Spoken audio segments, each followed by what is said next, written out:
Halo teman-teman semua. Oke, ya saya kembali lagi di channel ini. Kita akan lanjutkan pembangunan blok kita. Di video sebelumnya kita sudah selesai membangun membuat scaffolding dari tampilan halaman utama blok kita. Jadi di video kita kali ini kita akan mengganti data-data yang di depan sini itu dengan data-data yang real dari database atau dari data yang sudah kita input dari back office atau back end kita. Kita langsung ke TKP. Pertama kita buka controller blok kita. Kemudian di fungsi index nanti kan berarti kan semua data yang di sini itu akan kita parsing dari fungsi index kita yang dalam controller blok tadi. Nah, kita bisa bikin model baru supaya tidak mengganggu model yang sudah supaya kita tidak mengganggu model dari model dari postingan kita, karena model ini kan dia itu khusus untuk handle yang di back office kita.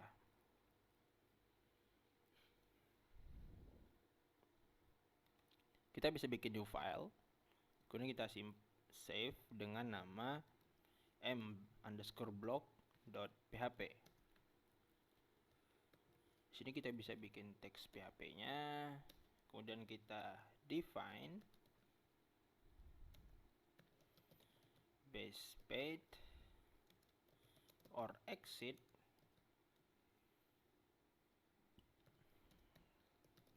no direct script access allowed. Dan kita bikin kelasnya kelas mblock extends ci model. Oke. Di sini kita bisa bikin fungsi public function get, di mana nanti dia akan mengambil semua data dari postingan kita. Kita bisa return this db get tabel postingan, ya, benar kan? Kita coba tabel postingan, oke, benar. Kemudian kita mau datanya itu dikembalikan dalam bentuk array, result array. Di blok kita bisa bikin fungsi construct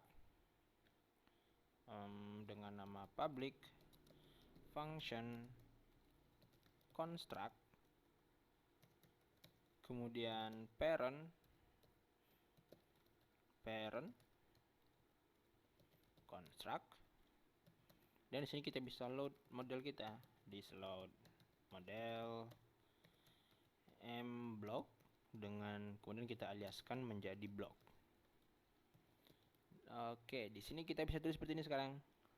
Data, kemudian postingan, bikin variable, dan isinya kita bisa isi data dari model kita. This block, kemudian get. Oke, seperti itu. Kemudian sudah kita parsing datanya. Data. Oke. Sekarang kalau kita refresh ini tidak ada perubahan karena kita belum menampilkan data yang kita parsing tadi. Nah,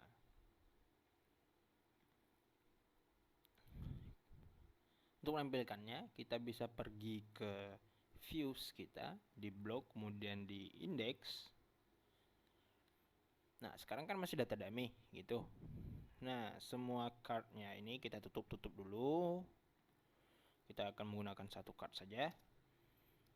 Semua card ini kita akan looping. Nah, ini datanya berdasarkan data dari yang kita dapat dari database. Kita bisa tulis seperti ini. PHP for each dan tutup PHP-nya. Kemudian di sini kita bisa tutup and for each-nya dulu supaya tidak kelupaan nanti. And for each. Kemudian di dalam sini, oke, kita bisa looping datanya, kan kita parsing postingan. kemudian kita aliaskan sebagai data. Right, kita bisa contek lagi di kontrol postingan, dan di fungsi tambah kita itu punya nama kemudian isi postingan. Yang di H4 di atas ini kita bisa ganti dengan nama postingan kita, data nama, seperti itu. Kita coba reload dan oke. Dan kenapa cuma satu saja yang jadi card? Oke, kenapa? And for each sudah benar. Oke, kita salah. Kita hanya meletakkan di dalam card body. Card yang headernya kita lupa. Kita cut, pastekan ke dalam sini. Oke, kita coba reload lagi. Dan oke, sudah. Nah, sekarang ini kan masih data yang tanam nih. Nah, jadi kita akan menggunakan helper dari Bootstrap. Kita akan menggunakan helper string dari Bootstrap. Oke.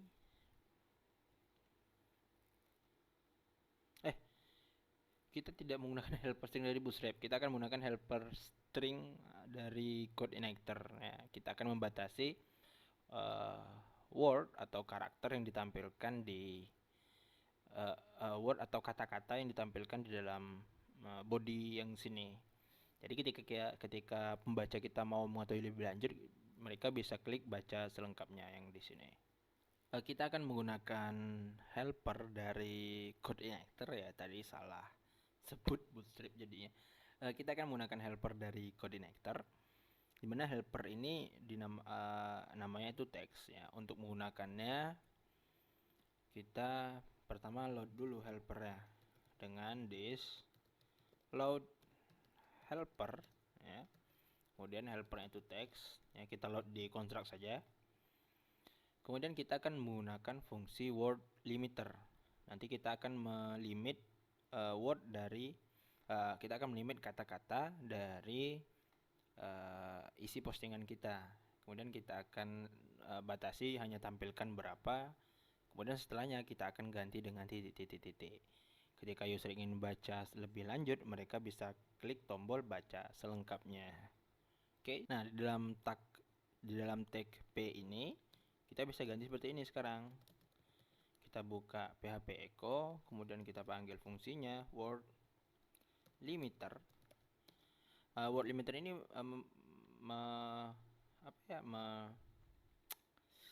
menerima 3 parameter. Parameter pertama itu data yang mau kita limit atau kata-kata yang mau kita limit. Dimana data itu dapat dari isi postingan kita. Kemudian kita bisa ambil data isi postingan. Parameter kedua itu jumlahnya yang ingin kita tampilkan. Di kasus ini saya akan hanya menampilkan 40 kata saja. Kemudian selanjutnya kita akan ganti dengan titik-titik-titik. Oke, titik-titik-titik. Oke, seperti itu. Sekarang kalau misalnya kita reload ya, reload, dan kita bisa di sini semuanya sisanya terganti menjadi titik-titik. Yang ini kenapa tidak terganti? Karena isinya cuman ini ya. Kita bisa edit juga isinya. Ini tutup dulu. Oke. Kita bisa pergi ke dashboard. Kemudian berita dan postingan. Yang panjang kan yang 4 ini. Kita ke detail, kita copy semuanya. Oke, copy. Kemudian kembali. Kita edit yang pertama dulu. Isinya kan cuman isi postingan 1 gitu. Kita paste, kemudian simpan. Kemudian yang kedua juga kita edit. Kita paste, kemudian kita simpan. Yang ketiga edit juga, yang terakhir kita paste, kemudian kita simpan. Oke, sekarang kalau kita reload dan kita sudah dapat hasil yang sama. judulnya sudah, isinya sudah kita batasi, kemudian juga semua. Selanjutnya tombol baca selengkapnya ini. Nah, tombol baca selengkapnya ini kan kita akan menggunakan slug yang kita dapat dari database kita supaya lebih SEO friendly. Kan tak mungkin kan pengguna kita melihat baca postingan dari ID berapa gitu kan, tak lucu gitu kan. Nah, kita akan menggunakan slug yang sudah ada di database kita. Di sini kita bisa kasih slash, kemudian kita gabung dengan data slug seperti itu, dan kita reload, dan baca selengkapnya kita sudah punya slugnya. Kita klik oke. Ini belum data ya, ini masih data yang kita bikin di video sebelumnya. Ini masih data dummy. Nah, untuk bikin dia bekerja, kita bisa pergi ke controller block, kemudian di fungsi baca kita parsing satu parameter di sini, slug gitu. Sebelumnya kita pergi ke ini dulu, ke model block kita bikin fungsi baru untuk mengambil data dari postingan berdasarkan slug. Kita bikin public function get by slug, kemudian kita parsing slugnya di sini, dan kita bisa ambil datanya return this db get where, nama tabelnya, tabel postingan kita mau ambilnya, kemudian kita ambil data dari postingan di mana slugnya sama dengan yang kita parsing dari controller kita. Oke, kemudian kita mau datanya dikembalikan dalam bentuk array, row array. Nah, di controller block di sini, di controller block kita sekarang sudah bisa seperti ini. Kita bikin data, kemudian kita isi dengan postingan. Isi dari data variabel ini merupakan data dari model blok kita yang diambil berdasarkan slug. This block get by slug, kemudian kita parsing slugnya. Nah, jika sudah, baru kita parsing datanya lagi ke view kita. Data. Oke. Nah, kita bisa pergi ke detail ya, ke view detail kita. Di judul yang atas kita bisa ganti judul atas menjadi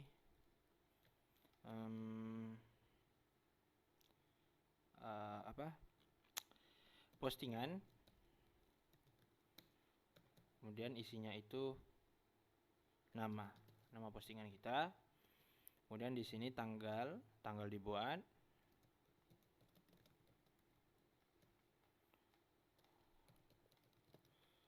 postingan tanggal dibuat gitu. Kemudian di sini kategorinya. Nah, sekarang kan kita belum punya kategori. Kita masih belum punya ya. Di tabel postingan kita itu kan masih menyimpan, kita hanya menyimpan ID dari kategori. Kita tidak punya nama dari kategorinya. Nah, untuk sementara kita akan menampilkan ID tadi saja. Ya, postingan ID kategori. Oke. Nah, dan di sini kita bisa tampilkan isi dari postingan kita di tag P yang di bawah ini. Ingat sebelumnya itu datanya kan kita simpan ke dalam database dengan melalui text editor, CK editor ya, text editor yang WYSG. Nah, untuk menampilkan data dari text editor tadi, kita tidak bisa hanya dengan menggunakan cara menampilkan variabel seperti biasa, seperti ini, variabel postingan isi postingan. Oke, kita coba ya. Nah, sekarang kalau misalnya kita pergi ke baca selengkapnya, ini datanya keluar berdasarkan apa yang kita kehendaki, tapi ya coba kita edit yang postingan satu. Kita edit misalnya dari depan sampai sini, kita mau dia tebal, kemudian dari sini kita kasih enter sampai mana ya, sampai sini. Dari sini sampai sini misalnya kita mau rata tengah. Kemudian dari sini sampai sini itu tulisannya kita mau miring. Kita simpan. Tadi yang kita ubahkan postingan satu. Coba kita tampilkan postingan satu kita. Nah, ini oke, bentar. Tampilkan postingan satu. Nah, ini sudah otomatis berubah ya. Oke, sebentar.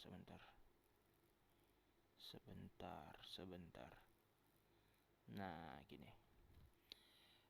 Ini kan sebenarnya ini termasuk masalah apa ya? Masalah security juga, dimana seharusnya itu kita tidak diizinkan menyimpan tag HTML yang bisa dieksekusi di browser kita ke dalam database, ya, karena nanti akan jadi seperti ini nih. Nah nih, dia itu tampilan dari yang kita edit menggunakan CK editor tadi itu mengganggu view kita.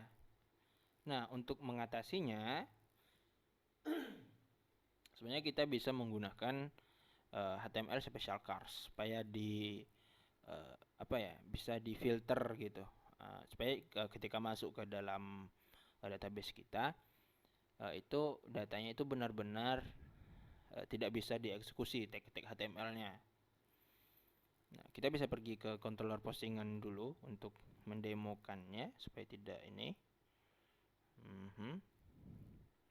Kita pergi controller postingan, kemudian ke fungsi tambah. Nah, di isi postingan kita bisa tulis seperti ini sekarang. Kita bisa tulis seperti ini. HTML special cars. Nah, itu dia. HTML special cars, kemudian jadikan inputan kita sebagai parameter pertama, kemudian parameter keduanya itu true. Nah, begitu juga dengan edit, kita ubah juga di edit, di update. Di sini HTML special cars, kemudian parameter pertamanya itu inputan kita, parameter keduanya itu true, boolean. Oke, sekarang kalau misalnya kita update ulang, yang kita update dari bawah, ini biar simpan, kemudian yang ketiga kita simpan, yang tadi kan yang satu kita edit, simpan, edit, simpan, kemudian oke, sudah. Sekarang kalau kita reload, nah yang kita tidak mau tuh ini tag HTML-nya itu kebaca seperti itu. Nah, untuk mengatasi ini dalam menampilkan datanya itu kita harus tadi kan HTML special cars itu datanya itu di filter, kita harus encode ulang. Nah, cara men-encoding ulangnya kita bisa tulis seperti ini. Pertama kita di index dulu di dalam word limiternya, di sini, di dalam sini, atau di dalam word limiternya saja. Kita kasih kurung terlebih dahulu, kemudian di luar kurungnya kita bisa tulis seperti ini, HTML special cars decode. Nah, itu. Jika kita reload sekarang,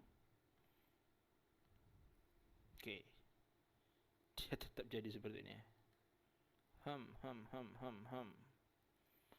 Coba dicek, kita cek dulu.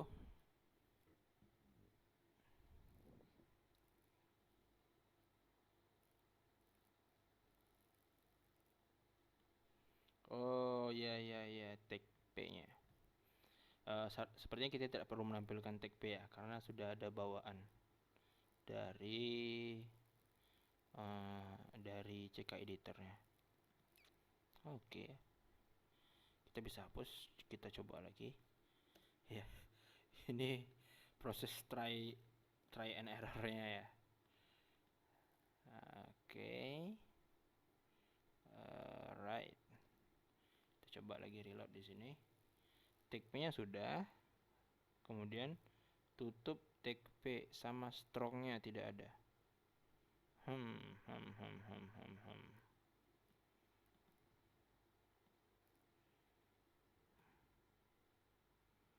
Apa karena kita menggunakan word limiter ya? Kenapa ini? Jika ada teman-teman bisa tuliskan di kolom komentar ya. Ini kenapa bisa jadi gini? Sebenarnya ada sih cara mengatasinya. Itu kita bisa tanam sih. Kita bisa tanam. Kita bisa tulis seperti ini. Ini kan tag P bukanya ada. Mana dia? Nih, tag P bukanya ada. Sedangkan tag P tutupnya tidak ada, kan? Nah, kita bisa atasi sih. Kita bisa tulis tag P manual di sini.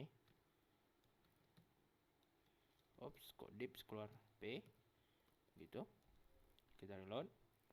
Nah, ini sudah benar. Kemudian ini strongnya, strong bukanya ada, terus strong tutupnya yang tidak ada. Aduh, bingung.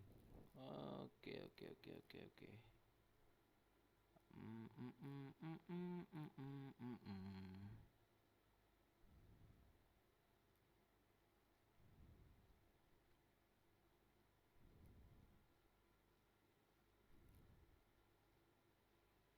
Kenapa?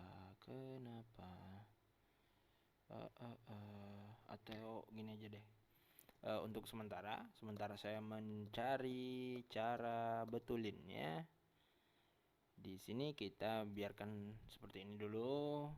Nah, biar tagnya kelihatan terlebih dahulu. Kita akan lihat di detail kita. Nah, di detail kita kan ini ada tag-tag HTML-nya. Nah, supaya tag-tag HTML-nya ini tidak keluar, kita bisa menggunakan yang tadi, HTML special cars decode. Jadi di sini kita bisa tulis seperti ini. Di sini. Ini pertama kita cut dulu. Kita tulis HTML special cars yang ini. HTML special cars ini nih. HTML special cars decode. Kemudian kita paste isinya. Jadikan parameternya. Simpan. Kita pergi ke postingan. Oke, dan sudah benar di sini. Oke, tapi di beranda yang masih ini ya, kacau ya. Oke, tak apa. Untuk sementara kita biarkan saja. Nanti kita akan fixkan gimana caranya. Oke. Nah, sekarang tanggalnya ini keluarnya detik yang saat ini. Nah, kita akan ubah.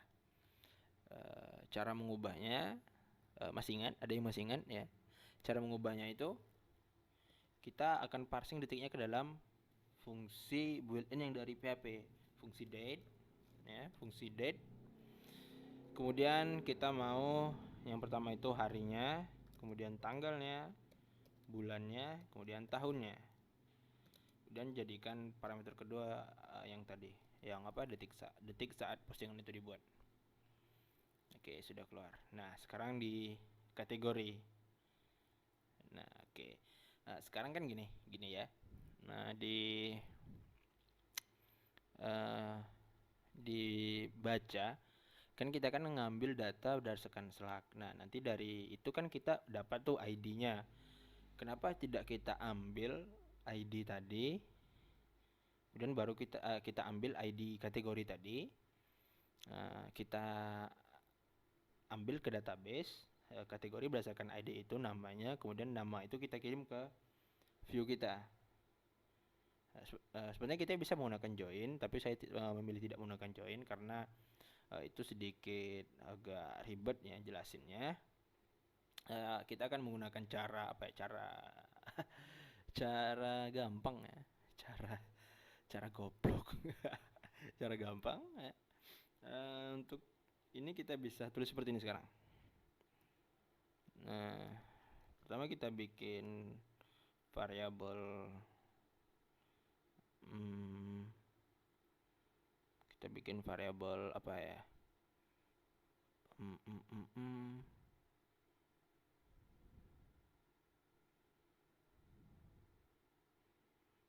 Nah, atau kita bikin fungsi baru. Misalnya gini, kita bikin fungsi baru di bawahnya, public function get kategori, pakai C, kategori. Kemudian kategorinya menerima ID. Nah, kemudian di dalam sini itu dia mengambil data. Jadi misalnya kita bisa di model block, kita bisa bikin fungsi baru, public function get kategori, dia menerima ID, kemudian kita bisa return this db get where tabel kategori, dimana ID-nya itu sama dengan ID yang kita parsing. Kita mau datanya dalam bentuk array, row array. Oke. Kemudian di sini kita bisa tulis seperti ini. Data sama dengan this block get kategori, kemudian kita parsing ID yang ID kita dapat dari sini, kita parsing lagi ke kategori ke model block yang mengambil kategori. Kemudian kita bisa return data. Nah, kita pergi untuk kategori, kita lihat nama kategori. Nah, kita bisa return kan kita ngambil datanya pakai cara array kan. Nah, berarti kita nampilkan datanya pakai cara array juga. Jadi nama kategori. Seperti itu, kita bisa return. Nah, jadi sekarang di fungsi baca kita bisa tulis seperti ini. Data, kemudian kategori sama dengan this ya. Kemudian kita panggil fungsi tadi get kategori. Kemudian kita parsing ID kategori kita. Kan kita dapat dari sini nih, dari data postingan. Jadi data postingan, cara nulisnya seperti ini ya. Kemudian arraynya array 2 dimensi. Kita bisa tulis ini ID kategori. Kemudian kita bisa parsing datanya udah. Kita coba reload. Kalau misalnya benar tak ada error. Oke, tak ada error ya. Sekarang kita coba tampilkan. Berarti kan kategori, kita tuliskan variabel kategorinya. Kita coba. Di sini sekarang kita tidak perlu ID postingan, kita tulis seperti ini. Kategori. Kita coba. Dan oke. Benar, berhasil ya. Kita coba yang lain. Postingan kedua, oke, opini, benar. Postingan ketiga, yang terakhir, bukan, opini juga. Dan postingan terakhir, teknologi. Oke. Terima kasih sudah menonton. Mungkin sampai sini saja video kita kali ini. See you next time. Stay healthy and oh ya, jangan, nanti kita akan fix ya yang ini. Yes, tak bagus sih. Nanti kita akan fix sama-sama. Oke. See you next time. Stay healthy and bye.